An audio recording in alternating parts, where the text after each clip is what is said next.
This title is narrated with virtual voice, computer-generated narration for audiobooks. The Vulture Tree by Sabrina Wade. Prologue. Scarlet.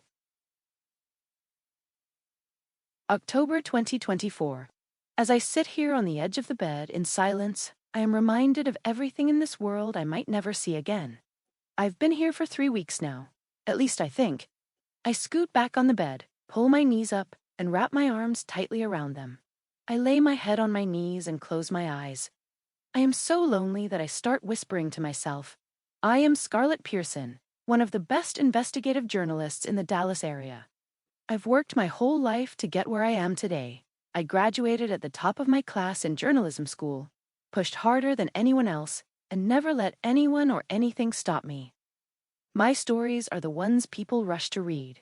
They're the ones that stir people up, make them think, and get under their skin. Every lead, every detail, I dig until I find the answers, even if it means sleepless nights, skipping meals, and that nagging voice telling me I could be safe if I just let things go. I get new job offers every week because people know what I'm capable of. I work hard because the truth matters, and now I'm paying the price for being too good at my job. I've always known that one story could change everything, that one piece could be bigger than anything I'd ever written. And this was it. I uncovered a secret so deep, so twisted, it would shake people to their core, people in high places, people with influence, power, and everything to lose. But someone discovered what I uncovered, and now I may never get to share my story with the world. I am locked away in this room because this person doesn't want the truth to be out. This room feels like a spare room in a basement. It's chilly, a bit damp, and has no windows. The walls are concrete, and a very thin, rough gray carpet is on the floor. I have a full-size bed with gray sheets and several blankets, which I am grateful for. A bathroom connects to the room with no windows on any of the walls. At least I can shower occasionally, but I make sure to be quick because I have no idea if or when someone might enter the room. So far, nobody has opened the door or tried to come in. The night I was taken, it started with a cloth, sudden pressure against my face, the sharp, acrid smell invading my senses. My instincts kicked in immediately. My hands flew up to claw at the hand covering my face, but my strength was no match. I tried to scream.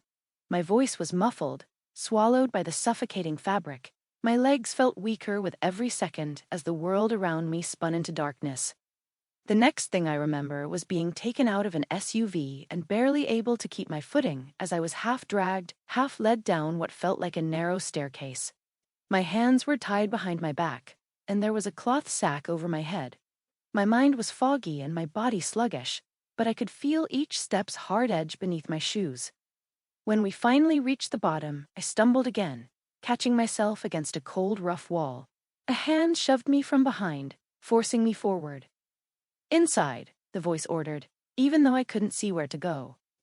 Then my hands were untied, and I was thrown into this room.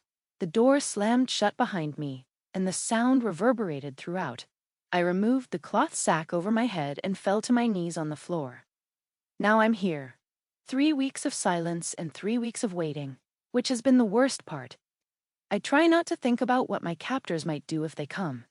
But the thoughts creep in, dark and invasive. Will they be yelling, threatening, or something worse?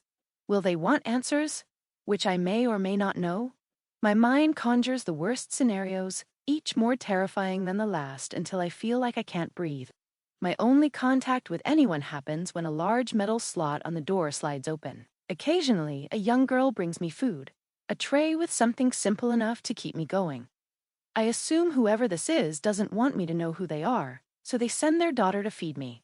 She has brown hair and brown eyes and looks about 8 to 10 years old. She is the only one I've seen since I've been here. The first week, I kept asking the girl for her name, but she would only lower her eyes, shut the slot opening in the door, and leave, avoiding any interaction. The second week, I got a tiny smile before she left every day.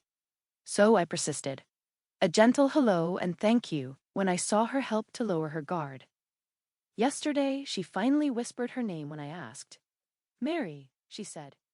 even if she's just a little girl. To keep listening to this audiobook, I've left you a link in the description so you can do it at no cost thanks to Audible's 30-day free trial.